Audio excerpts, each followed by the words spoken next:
Hi friends, welcome back. I'm Kathy. We are on part 19 of going through the scientific facts in the Bible book, and there's a playlist as I've mentioned. So we're on the chapter Evolution and the Bible. This one's pretty long, so we'll see how many videos that ends up going for. And then I think there might just be one chapter after that, but okay, we will dive right in. Okay, and evolution is worldwide a very contested topic, and people have all different kinds of beliefs and all that. So we go by what the Bible says, and so yeah, we'll see what this chapter says. Evolution and the Bible. Okay, so I won't read this verbatim. Let's see. Let me just take a look here. All right. It says, if you've read through this book with an open mind, you may be wondering how the theory of evolution is compatible with the Bible. The answer is that it's not. They are diametrically opposed to one another. If evolution is true, then the Bible is false. This is because the Bible says that every animal brings forth after its own kind, while evolution says the opposite.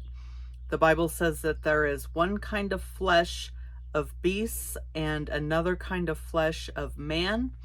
In other words, man is not just another animal in the evolutionary chain. All right, and the author says, I do believe in microevolution. For example, variations within species, such as different types of dogs, different types of cats, all of that. But there is no specific evidence for macroevolution, one species evolving into another species. The belief that man evolved from primates is based on macroevolution, commonly known as the theory of evolution. Okay, so it says, we are continually told that evolution is scientific, that it is a proven fact, and that the Bible is merely a collection of myths. However, strange though it may sound, it is evolution that is a collection of myths, and the Bible that is a proven fact. Okay, it says, do you find that hard to believe? Then stay with me. Okay, the first little paragraph says, philosophy professor convinced. All right, so in reference to creation, Derek Prince said, I am simple-minded enough to believe that it happened the way the Bible described it. I have been a professor at Britain's largest university, Cambridge, for 9 years. I hold various degrees and academic distinctions, and I feel in many ways I am quite sophisticated intellectually, but I don't feel in any way intellectually inferior when I say that I believe the Bible record of creation. And he goes on, prior to believing the Bible, I have studied many other attempts to explain man's origin and found them all unsatisfactory and in many cases self-contradictory. I turned to study the Bible as a philosopher, not as a believer. And I commented to myself, at least it can't be any sillier than some of the other things I've heard. And to my astonishment, I discovered it had the answer, end quote. Okay.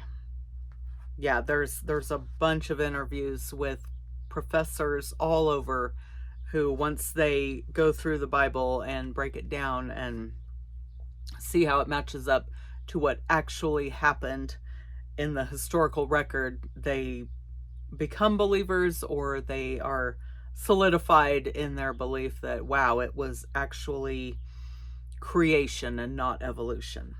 Okay. So this next part says, okay, this gives a little bit of background of evolution, which I'm sure we all know. And that's how most of the schools and how the kids are taught all over the world and for decades and decades and decades. So, evolution, fact or fiction? Evolution, on the other hand, seems to supply more questions than answers.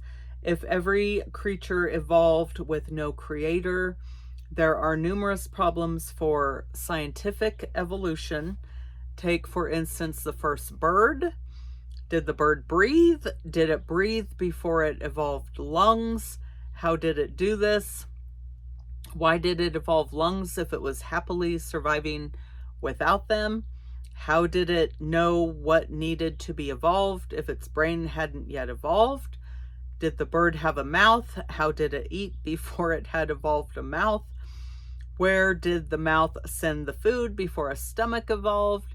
How did the bird have energy if it didn't eat because it didn't yet have a mouth? How did the bird see that there was to see what there was to eat before its eyes evolved? All right, evolution is intellectual suicide. It is an embarrassment. Professor Louis Benoit, Director of Research, National Center of Scientific Research, so rightly stated, quote, "Evolution is a fairy tale for grown-ups. The theory has helped nothing in the progress of science. It is useless," end quote. Okay. Michael Ruse, in his book Darwin's Theory, An Exercise in Science, said, quote, "An increasing number of scientists, most particularly a growing number of evolutionists, argue that Darwin evolutionary theory is no genuine scientific theory at all.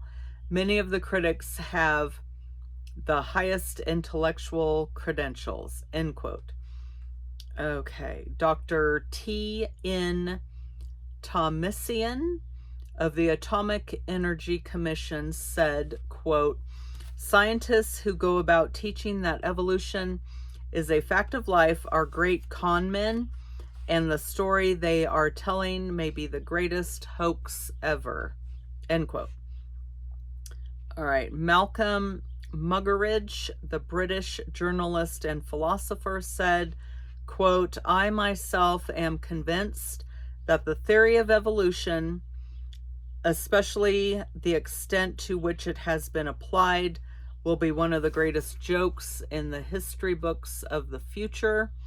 Posterity will marvel that so flimsy and dubious a hypothesis could be accepted with the incredible credulity that it has," end quote. Okay, I might end right there. This will take at least a couple more videos to get through this. Yeah, it looks like it goes into some of, oh yeah, some of Darwin, some old fossils that have been found that were all hoaxes. So that chapter, that paragraph will be fun. Okay. Well, thank you everyone for coming along and joining me on this. Let me know what you think of the series down below, and I'll see everyone in the next video. All right. God bless.